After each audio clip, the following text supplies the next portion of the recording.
NASA's first asteroid samples land on Earth after release from spacecraft. Asteroid samples fetched from deep space have parachuted into the United States to cap a 7-year journey. In a flyby of Earth, the Osiris-Rex spacecraft released the sample capsule on Sunday from 100,000 kilometers out. The small capsule landed 4 hours later, early Monday AEST, on a remote expanse of military land in Utah, as the mothership set off after another asteroid. Scientists estimate the capsule holds at least a cup of rubble from the carbon-rich asteroid known as Bennu, but won't know for sure until the container is opened. Some spilled and floated away when the spacecraft scooped up too much and rocks jammed the container's lid during collection 3 years ago. This illustration provided by NASA depicts the Osiris-Rex spacecraft at the asteroid Bennu. Conceptual Image Lab, Goddard Space Flight Center, NASA via AP, file NASA. Japan, the only other country to bring back asteroid samples, gathered about a teaspoon in a pair of asteroid missions. The pebbles and dust delivered on Sunday represent the biggest haul from beyond the moon.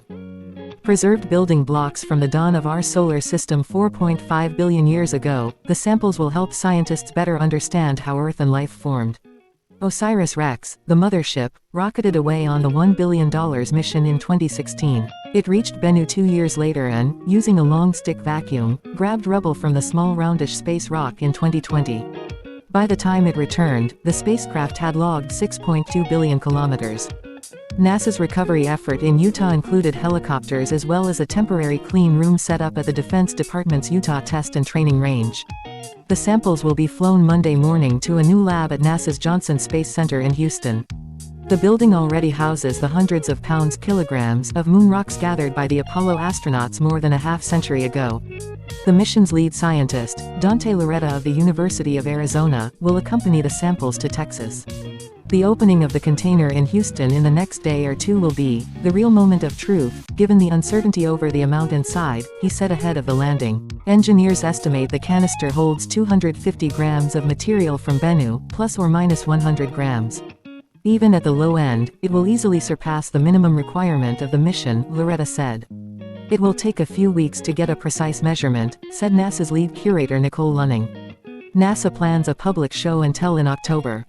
Currently orbiting the Sun 81 million kilometers from Earth, Bennu is about half a kilometer across, roughly the size of the Empire State Building but shaped like a spinning top. During a 2-year survey, Osiris-Rex found Bennu to be a chunky rubble pile full of boulders and craters. The surface was so loose that the spacecraft's vacuum arm sank half a meter into the asteroid, sucking up more material than anticipated and jamming the lid. These close-up observations may come in handy late in the next century. Bennu is expected to come dangerously close to Earth in 2182, possibly close enough to hit. The data gleaned by Osiris-Rex will help with any asteroid deflection effort, according to Loretta. Osiris-Rex is already chasing after the asteroid Apophis, and will reach it in 2029. This was NASA's third sample return from a deep space robotic mission. The Genesis spacecraft dropped off bits of solar wind in 2004, but the samples were compromised when the parachute failed and the capsule slammed into the ground. The Stardust spacecraft successfully delivered comet dust in 2006. NASA's plans to return samples from Mars are on hold after an independent review board criticized the cost and complexity.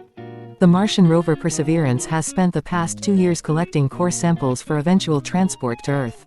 I am Elena Johns. Thanks for watching my report and video. Subscribe and like my channel USAI's News.